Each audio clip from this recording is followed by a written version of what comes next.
Assalamu alaikum warahmatullahi wabarakatuh. My name is Rizwan Bhatt and I'm teacher at Boys Higher Secondary School, Haril. So this for class 10 subject science. My today's topic is allotropy. आज का जो मेरा topic है वो है allotropy, ठीक है ना। इससे पहले कि हम डिस्कस करेंगे allotropy के बारे में, ठीक है ना, उससे पहले कंसेप्ट को क्लियर करते हैं। अगर हम कार्बन की बात करेंगे, जो ये कार्बन है ये एग्जिस्ट होता है दो फॉर्म्स में। तो फ्री स्टेट में ये एग्जिस्ट होता है और कंबाइंड स्टेट में, free state and in combined state.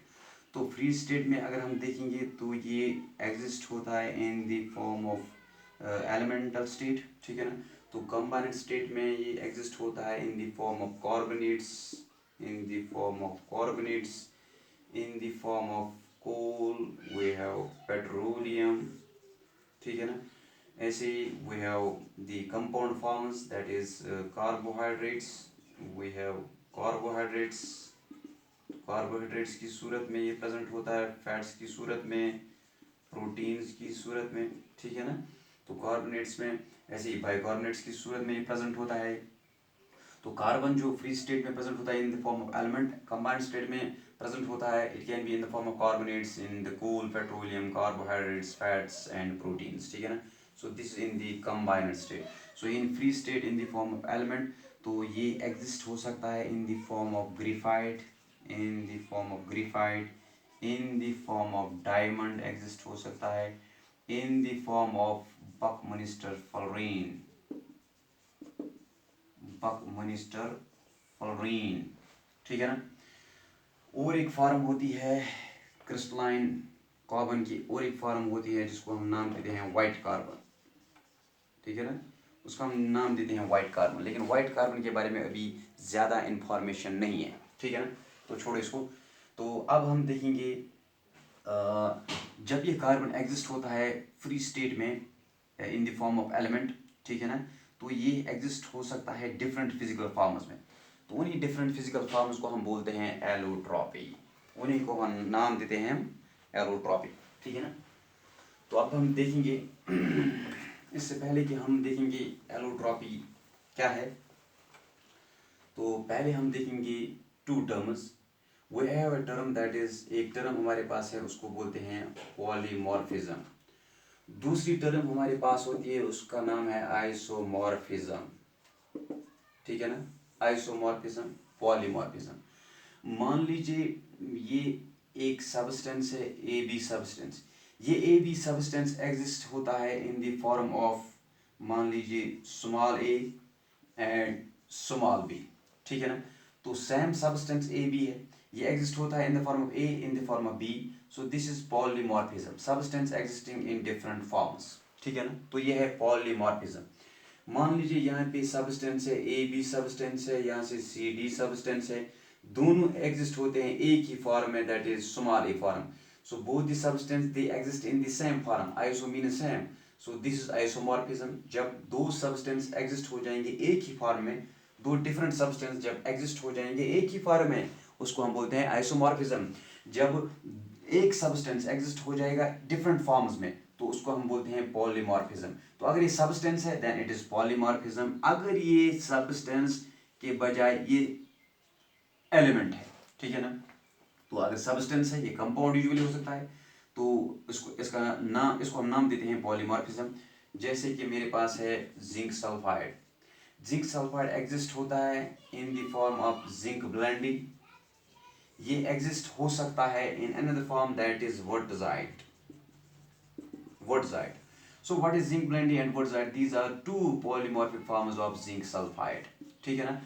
अगर हम बात करेंगे substance a means element a की, अगर एलिमेंट एग्जिस्ट होगा डिफरेंट फॉर्म्स में, स्मॉल ए फॉर्म में, स्मॉल बी फॉर्म में, स्मॉल सी फॉर्म में, अगर सब्सटेंस एग्जिस्ट होगा डिफरेंट फॉर्म्स में इट इज पॉलीमॉर्फिज्म, अगर एलिमेंट एग्जिस्ट होगा डिफरेंट फॉर्म्स में it is allotropy, it is allotropy. इसी को हम नाम देते हैं allotropy. So allotropy it is a special form, it's we can से इट्स पॉलीमॉर्फिज्म, ठीक है ना, we can say it is polymorphism.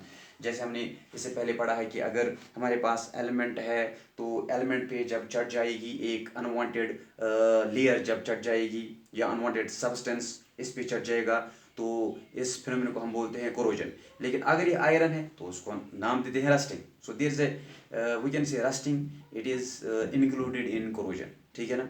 ऐसे यहाँ पे so allotropy is included in polymorphism, or we can say allotropy is itself a polymorphism. Now what's the difference? So this is regarding the substance and this is regarding the element, ठीक है ना। तो अब मुझे लगता है कि ये कंसेप्ट के एतबार से आपको क्लियर हो गया है। तो अब हम आगे बढ़ते हैं, एलोट्रॉपी है क्या। तो हमें एलोट्रॉपी अब देखनी है कार्बन की। तो क्या है एलोट्रॉपी? एलोट्रॉपी क्या है? It is the existence of element, the existence of an element, existence of an element in different physical forms, existence of an element in different physical forms, existence of an element in different physical forms is called allotropy. इसको हम नाम देते हैं allotropy, ठीक है ना। तो carbon की बात करेंगे, we have different allotropic forms. So we have 3 allotropic forms in case of carbon. One is that is diamond, ये एक फॉर्म है। अनदर इज ग्रेफाइट, ये दूसरी फॉर्म है कार्बन की allotropic form. Another is Buckminster फलोरीन,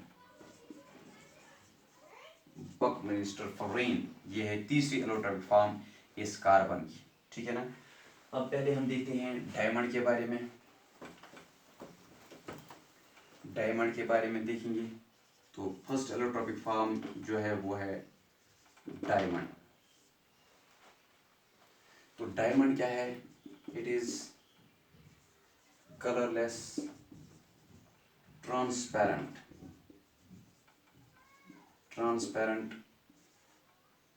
allotropic form of carbon. It is colorless, transparent with extraordinary brilliance. इसकी जो चमक होती है यूनिक चमक होती है, ठीक है ना, किसकी? डायमंड की। तो डायमंड के बारे में अगर हम देखेंगे, it is bad conductor of current, it is bad conductor of current. तो डायमंड क्या है? It is bad conductor of current, ठीक है ना। It is hard, it's hard, in fact it is the hardest substance known. It is hard and is regarded as the hardest substance known,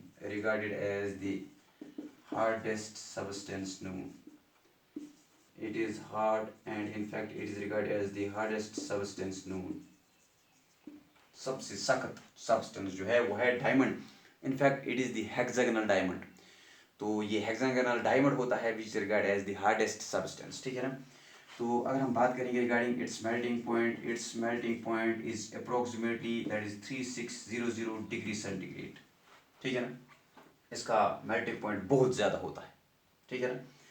तो अगर हम बात करेंगे ये बैड कंडक्टर ऑफ करंट होता है, तो बात करेंगे डायमंड की, क्यों ये बैड कंडक्टर ऑफ करंट होता है। तो एक्चुअली इसमें जो कार्बन होते हैं उनकी टेट्राहेड्रल स्ट्रक्चर होती है।